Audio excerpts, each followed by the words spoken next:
Здравствуйте, в эфире программа «Актуальное интервью». Я Андрей Погорелов, и мы обсуждаем актуальные вопросы и события. Сегодня гость нашей студии, заместитель министра транспорта и дорожного хозяйства Республики Сергей Владимиров. А говорить мы будем о восстановлении дорог после паводка.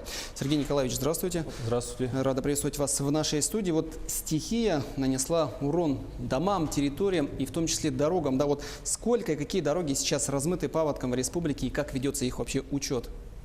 Да, ну действительно, сейчас идет ледоход, это река Амга, река Лена. У нас вот уже на сегодняшний день размыто и подтоплено более 57 участков автомобильных дорог. Это в 7 районах нашей республики. Это Амгинский, Хангаласский, Татинский, Чурапчинский, Мегино-Кангаласский, Усть-Майский, Усть-Алданский районы. Общая протяженность разрушенных и подтопленных автомобильных дорог у нас составила 36 километров. Это республиканские дороги, муниципальные дороги. Ну, понятно, что основные дороги, которые пострадали от паводка, это у нас республиканские дороги. Также были нанесен ущерб улично-дорожной сети. Это автомобильные дороги, которые находятся в населенных пунктах. 19 населенных пунктов пострадали от улично-дорожной сети на нашей республике. Но мы постоянно, ежедневно, уже в круглосуточном режиме мониторим наши вот эти проблемные участки автомобильных дорог, комиссионно обследуем. Ну и то есть у нас полная вся информация есть о состоянии дорог, которые подвергаются вот разрушению, подтоплению. У нас подрядные организации круглосуточно на местах в районах работают. То есть мы мониторим ситуацию полностью. Сергей Николаевич, ну какие-то аналогии можно провести с прошлыми годами? Да, вот каковы объемы ущерба? Они больше, меньше в этом году? Ну, понятно, что еще пока паводок не завершился, но на данный момент. Ну, сейчас идет весенний паводок, это вот ледоход.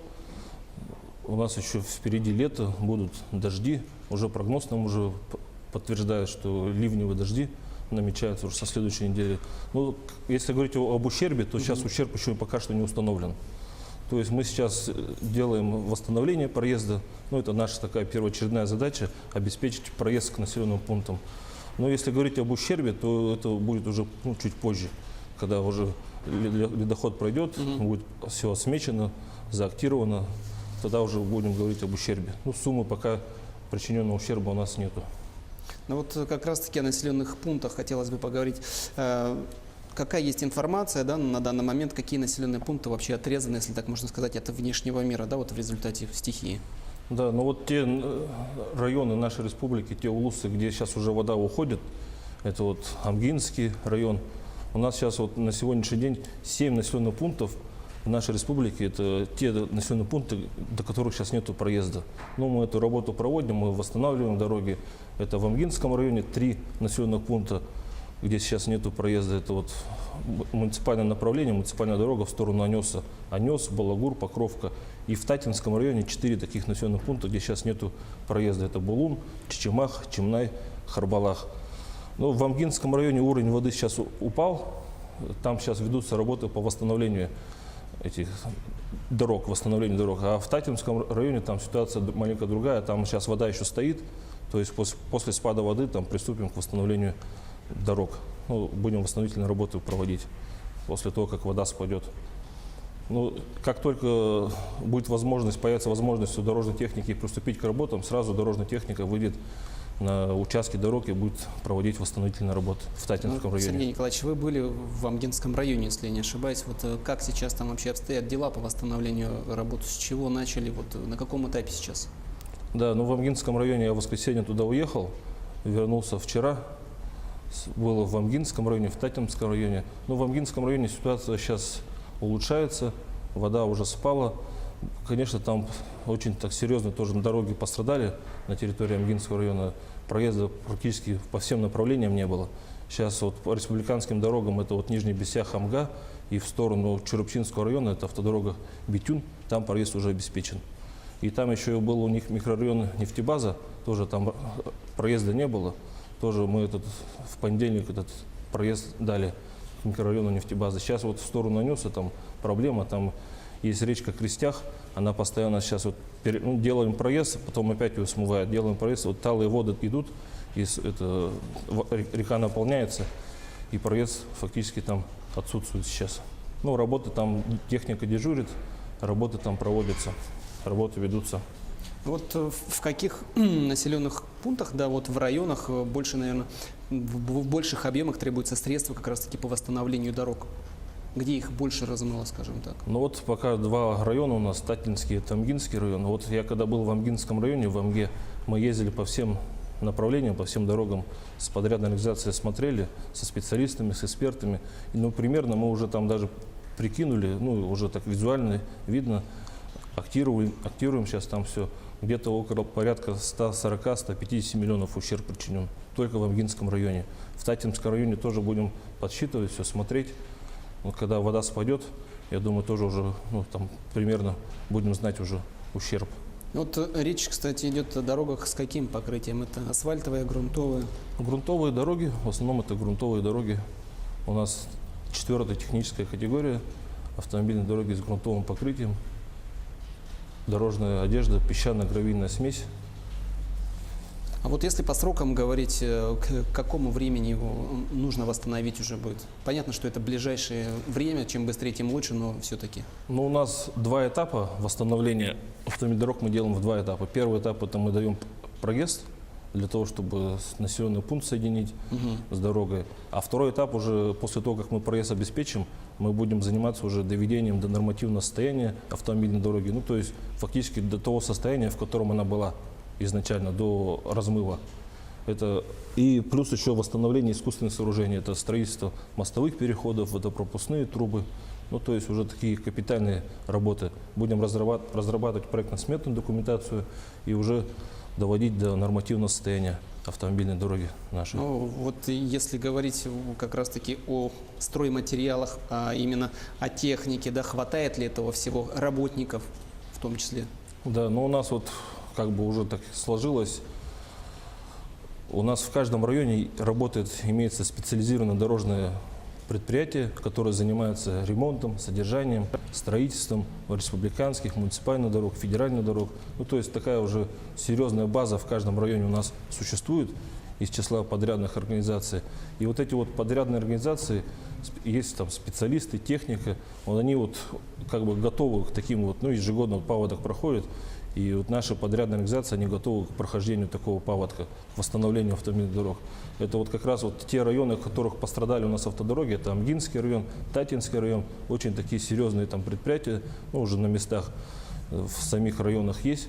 Это сейчас вот называется Амгинский филиал Вилюйавтодор, там более 20 единиц техники сейчас задействовано в Амге.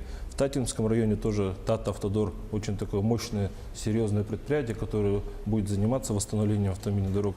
Это предприятие работает на федеральной дороге, строительством, реконструкцией, ремонтом занимается федеральных автодорог. То есть, ну, тоже такая база, мощность у них позволяет выполнять вот эти все работы. Но если при необходимости, в случае там дальнейшего там разрушения автодорог, мы будем тоже привлекать другие подрядные организации, там есть предприниматели, индивидуальные предприниматели, есть другие предприятия. Ну, то есть силы и средства, я считаю, я просто сам ездил, все посмотрел, силы и средств у нас сейчас достаточно для проведения вот таких вот. Как раз таки к вопросу о средствах. Вот финансирование восстановительных работ по дорогам с каких бюджетов предусмотрено?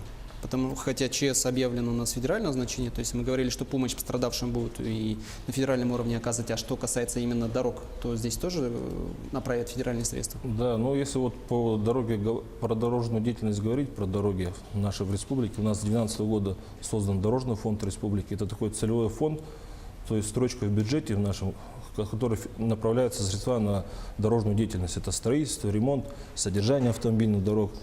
У нас с 2012 года такой фонд создан, и за счет этого фонда мы фактически проводим вот эти все работы. Аварийно-восстановительные работы будем проводить за счет средств дорожного фонда.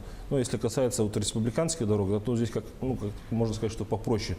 У нас есть дорожный фонд, у нас есть контракты по содержанию автомобильных дорог, и за каждой дорогой закреплен конкретный подрядчик, который следит за этой дорогой, который будет ее восстанавливать, у которого есть и средства, есть и какие-то оборотные средства, которые готовятся ежегодно к паводку. У нас вот постоянно подписываются приказы об ответственных, там, планы мероприятий, там, подписываются, подрядные организации закупают горюче-смазочные материалы, топливо, ГСМ, заготавливают инертные материалы, ну, для того, чтобы вот обеспечить благоприятное прохождение паводка.